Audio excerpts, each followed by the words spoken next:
Decode the world unfiltered. The Nobel Peace Prize for 2025 to Maria Corina Machado.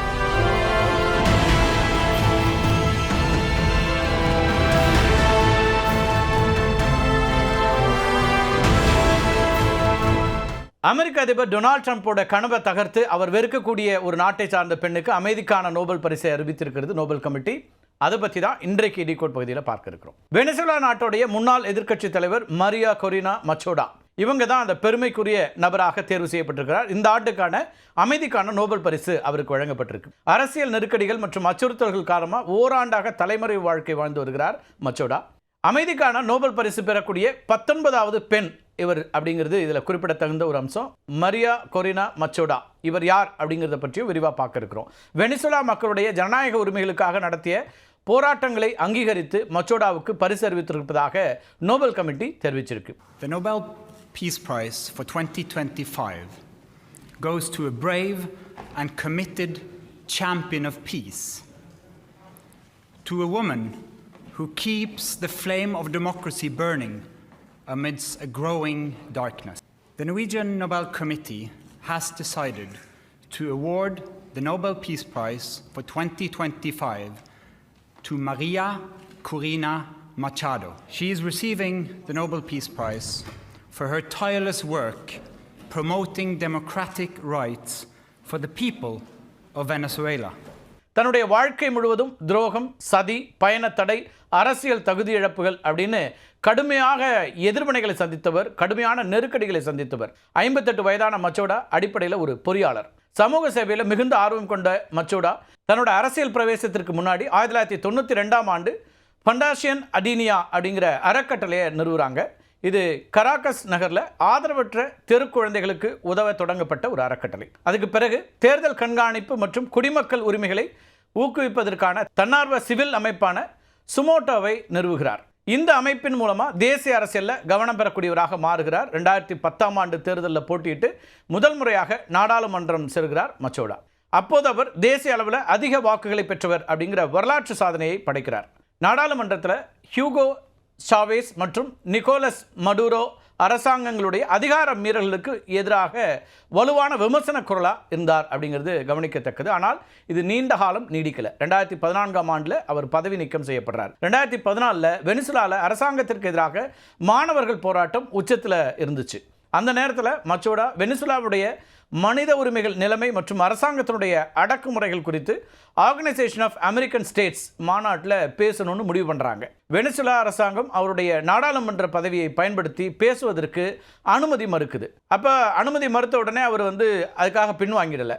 Panama நாட்டுடைய மாற்று பிரதிநிதி அப்படிங்கிற பொறுப்பை தற்காலிகமாக ஏற்றுக்கொள்கிறார். இதனை காரணமாக சொல்லி மச்சோடாவை பதவி நீக்கம் செய்தது நிக்கோலஸ் மடூரோவுடைய அரசாங்கம்.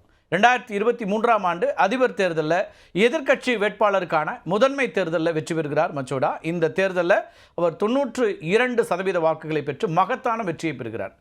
இதற்கும் முட்டுக்கட்டை போட்டது மடூரோ அரசு. மச்சோடா தேசிய சட்டமன்ற உறுப்பினராக இருந்தபோது தன்னுடைய சொத்து மற்றும் வருமான விவரங்களை சமர்ப்பிப்பதில் முறைகேடுகள் செய்தார் அப்படிங்கிறதான் அவர் மீது அந்த அரசாங்கம் வச்ச குற்றச்சாட்டு. வெனிசுலாவுக்கு எதிராக அமெரிக்கா விதித்த பொருளாதார தடைகளுக்கு ஆதரவு கொடுத்தார் அப்படிங்கிற குற்றச்சாட்டையும் அவர் மேலே வைக்கிறாங்க. இந்த காரணங்களுக்காக மச்சோடாவுக்கு தேர்தலில் போட்டியிட 15 ஆண்டுகள் தடை விதிக்கப்படுது. மச்சோடா தன்னுடைய அமைதியான மற்றும் அசைக்க முடியாத ஜனநாயக போராட்டங்களுக்காக பல சர்வதேச விருதுகளை இதுக்கு முன்னாடியே பெற்றிருக்கிறாங்க. இப்போ அமைதிக்கான நோபல் பரிசு பெற்றதன் மூலமாக உலகம் முழுக்க கவனிக்கப்படக்கூடிய ஒரு தலைவராக மாறியிருக்கிறார். இந்த அமைதி பரிசை பெறக்கூடிய 19வது பெண் அப்படிங்கிற பெருமையெல்லாம் பெற்றிருக்கிறார். இதற்கு முன்னதாகவே அவருக்கு நிறைய சர்வதேச அங்கீகாரங்கள் கிடைச்சிருக்கின்றன. அப்படியான அங்கீகாரம் என்னெல்லாம் கிடைச்சிருக்குன்னு பார்த்தீங்கன்னா ஒரு சிலவற்றை நம்ம சுருக்கமாக பார்க்கலாம். சகரோவ் பிரைஸ் அப்படின்னு ஒன்று சொல்லுவாங்க. அதாவது Sakharov prize for freedom of thought அப்படிங்கிறது ஐரோப்பிய நாடாளுமன்றத்தால் வழங்கப்படக்கூடிய ஒரு கௌரவம். அந்த கௌரவம் அவருக்கு கொடுக்கப்பட்டிருக்கு. அதே போல் இன்னொரு முக்கியமான அம்சம் அப்படின்னு பார்த்தீங்கன்னா வெஸ்லாவ் ஹேவல் மனித உரிமைகள் பரிசு, அதாவது வெஸ்லாவ் ஹேவல் ஹியூமன் ரைட்ஸ் பிரைஸ் அப்படிங்கிறதும் ஐரோப்பிய கவுன்சிலால் வழங்கப்பட்ட ஒன்று. 2018 பிபிசி உலகின் 100 சக்தி வாய்ந்த பெண்கள் அப்படிங்கிற ஒரு பட்டியலை போடுறாங்க. அந்த சக்தி வாய்ந்த பெண்கள் ஒருவராகவும் தேர்ந்தெடுக்கப்பட்டவர் மச்சோடா. இப்போ நடப்பு ஆண்டில் டைம் பத்திரிகையுடைய 100 செல்வாக்கு மிக்க நபர்கள் அப்படின்னு தேர்வு செய்கிறாங்க. அதுலேயும் ஒருவராக வராரு. அதில் முதல்ல பிபிசியில் 100 பெண்கள், இதில் 100 செல்வாக்கு மிக்க நபர்கள் அப்படிங்கிறதுல ஆண் பெண் எல்லாம் சேர்ந்து வராங்க.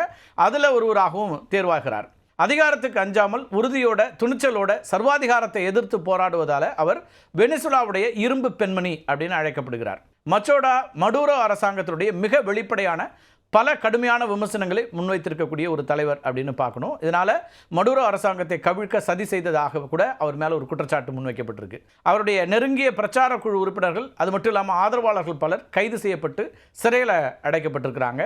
மச்சோடாவும் எந்த நேரத்திலையும் கைது செய்யப்படலாம் அப்படிங்கிற அச்சம் அங்கே அவருடைய ஆதரவாளர்கள் மத்தியில் நிலவி கொண்டிருக்கு. இதனால் மச்சோடா தன்னுடைய பாதுகாப்பிற்காகவும் ஜனநாயக இயக்கத்திற்காக தலைமை தாங்குவதற்காகவும் தலைமறைவாக இருக்கிறார். இப்போ அப்படி தலைமறைவானவுடன் வெனிசுலா மக்களுக்கு எழுதிய கடிதம் மிகவும் பிரபலமானது. அவர் எழுதிய கடிதம்ங்கிறது த வால் ஸ்ட்ரீட் ஜேர்னலில் வெளியாச்சு. அதில் அவர் என்ன சொல்லியிருக்காருன்னா, சுருக்கமாக பார்த்தோன்னா, என் உயிரை, என் சுதந்திரத்தை, என் நாட்டு மக்களுடைய உயிரை காப்பாற்றுவதற்காக மடூரோவின் சர்வாதிகார அச்சுறுத்தலுக்கு பயந்து தலைமறைவாக இருக்கிறேன் அப்படிங்கிற மாதிரி ஒரு கருத்தை சொல்கிறாங்க. உடல் ரீதியாக வெளியில் வர முடியாமல் இருந்தாலும் வெனிசுலா மக்களுடைய விருப்பமும் ஜனநாயகத்திற்கான போராட்டமும் என்னுள் வாழ்ந்து கொண்டே இருக்கிறது அப்படின்னு சொல்கிறார் அந்த கடிதத்தில். போராட்டத்தை விட்டு பின்வாங்க போவதில்லை அப்படிங்கிறதையும் அந்த கடிதத்தில் அழுத்தமாக குறிப்பிட்டிருக்காங்க மச்சோடா. இது ரொம்ப பிரபலமாக அந்த வெனிசுலா மக்கள் மத்தியில் மிகப்பெரிய அளவுக்கு ஆதரவு அலைகளை அவருக்கு ஏற்படுத்தியிருக்குது. அமைதிக்கான நோபல் பரிசு வழங்கப்பட்ட பிறகு மச்சோடா வெளியிட்ட அறிக்கையில் என்ன சொல்கிறாங்கன்னா, இது தனக்கு மட்டும் வழங்கப்பட்ட விருது அல்ல, மாறாக வெனிசுலா ஜனநாயக இயக்கத்திற்கும் மக்களுக்கும் வழங்கப்பட்ட அங்கீகாரம் அப்படிங்கிறத குறிப்பிட்றாங்க. மச்சோடாவை போலவே இதற்கு முன்பாக 2 முக்கியமான பெண்கள் சிறைவாசம் அல்லது வீட்டுக்காவல் இருந்தபோது அமைதிக்கான நோபல் பரிசை பெற்றிருக்கிறாங்க. அதையும் ரொம்ப சுருக்கமாக பார்த்துடலாம். ஆங் சான் சூகி உங்கள் எல்லாருக்கும் தெரிஞ்சிருக்கும். 1991ஆம் ஆண்டில் மியான்மரில் ஜனநாயகம் மற்றும் மனித உரிமைகளுக்காக போராட்டம் நடத்தியதற்காக அமைதிக்கான நோபல் பரிசு பெற்றவர். பரிசு அறிவிக்கப்பட்ட போது அவர் வீட்டுக்காவலில் வைக்கப்பட்டிருந்தார். அவங்கள பற்றி நிறைய நம்ம ஏற்கனவே பார்த்துருக்கிறோம், காணொலிகள் வெளியாக இருக்குது. ஆங் சான் சூகி ஒரு ஸ்ட்ராங் விமன் அப்படின்னு சொல்ல முடியும். மற்றொருவர் ஈரானுடைய மனித உரிமை ஆர்வலர் நர்கீஸ் மொஹம்மதி. 2023ஆம் ஆண்டு பரிசு அறிவிக்கப்பட்ட போது இவர் சிறையில் அடைக்கப்பட்டிருந்தார். ஈரானில் பெண்களுக்கு எதிரான அடக்குமுறையை எதிர்த்ததற்காகவும் மனித உரிமைகள் மற்றும் அனைவருக்கும் சுதந்திரத்தை வலியுறுத்தினார் அப்படிங்கிறதுக்காகவும் இந்த முகமதிக்கு இந்த பரிசு அளிக்கப்பட்டது. மச்சோடாவுக்கு நோபல் பரிசு அளிக்கப்பட்டதை மற்றவர்கள் கொண்டாடக்கூடிய நிலையில் மிகுந்த ஏமாற்றம் அடைந்திருக்கவர் யாராக இருக்க முடியும்? அமெரிக்க அதிபர் டொனால்ட் ட்ரம்ப் தான். 7 போர்களை நிறுத்தினேன், எனக்கே நோபல் வேண்டும் அப்படின்னு சொல்லிட்டு இருந்தார் ட்ரம்ப். அதை பற்றிலாம் நம்ம ஏற்கனவே பேசியிருக்கிறோம். கடந்த காணொலி ஒன்றிலையும் நம்ம 2 நாட்களுக்கு முன்னதாக பதிவேற்றதுலையும் சொல்லியிருந்தோம். வெள்ளிக்கிழமை அவர் ரொம்ப எதிர்பார்ப்போடு இருக்கிறாரு. அவருக்கு நோபல் பரிசு கொடுக்கப்படுமா, அமைதிக்கான நோபல் பரிசு கிடைக்குமா அப்படின்னு நம்ம சுட்டி காட்டியிருந்தோம். அவர் 7 போர்களை நிறுத்தியிருப்பதாக அவர் சொல்கிறாரு. ஆனால் அந்த நோபல் கமிட்டியை பொறுத்த வரைக்கும் இந்த போர்களாக எதுவுமே இல்லை அப்படிங்கிறத அவங்க சுட்டி காட்டியிருந்தாங்க. கிட்டத்தட்ட அவங்க சொல்லியிருந்த துணி என்னவாக இருந்துச்சுன்னா, வாக்கா வரப்பு சண்டையெல்லாம் தீர்த்து வச்சதுக்கு நோபல் பரிசா அப்படிங்கிற அளவுக்கு, அமைதிக்கான நோபல் பரிசாங்கிற அளவில் தான் அவரை விமர்சித்தவங்களோட விமர்சனமாக இருந்துச்சு, ட்ரம்ப்பை விமர்சனங்களுக்கு. ட்ரம்ப்பை முன்னிறுத்தக்கூடிய விதமாக குடியரசுக் கட்சியினர் என்ன பண்ணாங்கன்னா, வெள்ளை மாளிகையில் த பீஸ் பிரசிடென்ட் அப்படின்னு குறிப்பிட்டு ட்ரம்ப் படத்தோட கூடிய பதாகைகளையும் வச்சுருந்தாங்க. இதெல்லாம் இந்த பரிசு அறிவிப்பதற்கு முன்னாடி, நோபல் பரிசு அறிவிப்பதற்கு முன்னாடி, அமைதிக்கான நோபல் இந்த ஆண்டு யாருன்னு சொல்கிறதுக்கு முன்னாடி, முன்னாள் அதிபர் ஜிம்மி கார்ட்டர் தான் த பீஸ் பிரசிடென்ட் அப்படின்னு உலக அளவில் அழைக்கப்பட்ட ஒருத்தர். உங்களுக்கு தெரியும், ஜனநாயக கட்சியை சார்ந்தவர் தான் ஜிம்மி கார்ட்டர். கார்ட்டரை பார்த்து குடியரசுக் கட்சியினர் காப்பி அடிப்பதா ஜனநாயக கட்சி செனட் உறுப்பினர்களாக கிண்டல் அடிச்சிருந்தாங்க. தனக்கு நோபல் பரிசு அளிக்காமல் இருக்க வேறு காரணங்கள் கூறப்படும் அப்படிங்கிற ஆதங்கத்தையும் வெளிப்படுத்தியிருந்தார் ட்ரம்ப்பு. அப்போ அவர் சொல்லியிருந்தது என்னன்னா, எனக்கு ஒருவேளை நோபல் பரிசு கொடுக்கப்படலைன்னா அது அமெரிக்க மக்களுக்கான அவமானமாக, அவமரியாதையாக பார்க்கப்படும் அப்படிலாம் கூட குறிப்பிட்டிருந்தார். இப்போ இன்னும் அவர் இந்த நிமிடம் வரைக்கும் அவர் ரியாக்ட் பண்ணல. ஆனால் அவர் சார்பில் வெள்ளை மாளிகையிலேருந்து அதுக்கான ஒரு ரியாக்ஷன் வந்திருக்கு இந்த நோபல் பரிசு பற்றி. அதில் அவங்க என்ன சொல்கிறாங்கன்னா, அமைதிக்கு பதிலாக அரசியலை நோபல் கமிட்டி தேர்வு செய்திருக்கிறது அப்படின்னு ஒரு கண்டனத்தை தெரிவிச்சிருக்கு ஒயிட் ஹவுஸோட இந்த ஸ்டேட்மெண்ட்டு. அமைதி ஒப்பந்தங்களை ஏற்படுத்துவதிலும் போர்களை நிறுத்துவதிலும் மனித உயிர்களை காப்பதிலும் ட்ரம்ப் தொடர்ந்து ஈடுபடுவார் அப்படின்னு வெள்ளை மாளிகையினுடைய செய்தி தொடர்பாளர் ஸ்டீவன் சியூங் அவர் எக்ஸ் தளத்தில் குறிப்பிடுறாரு. அப்போ வெள்ளை மாளிகை அதிருப்தி அடைந்திருக்கிறது, டொனால்ட் ட்ரம்ப் அதிருப்தி அடைந்திருக்கிறார் அப்படிங்கிறது தான் இதை வெளிப்படுத்தக்கூடியதாக இருக்கிறது. ஆனாலும் ஒரு சரியான நபரை நாங்கள் தேர்ந்தெடுத்திருக்கிறோம். ஜனநாயகத்திற்காக, அமைதிக்காக தொடர்ச்சியாக போராடக்கூடிய ஒரு பெண்மணிக்கான விருது அப்படின்னு இந்த விருதை பார்க்கிறது நோபல் கமிட்டி. உலகம் முழுக்க இருக்கக்கூடிய மனித உரிமை ஆர்வலர்கள் பலரும் இதை வரவேற்கிறார். மீண்டும் ஒரு காணொலியை சந்திக்கலாம் நண்பர்களே. நன்றி, வணக்கம்.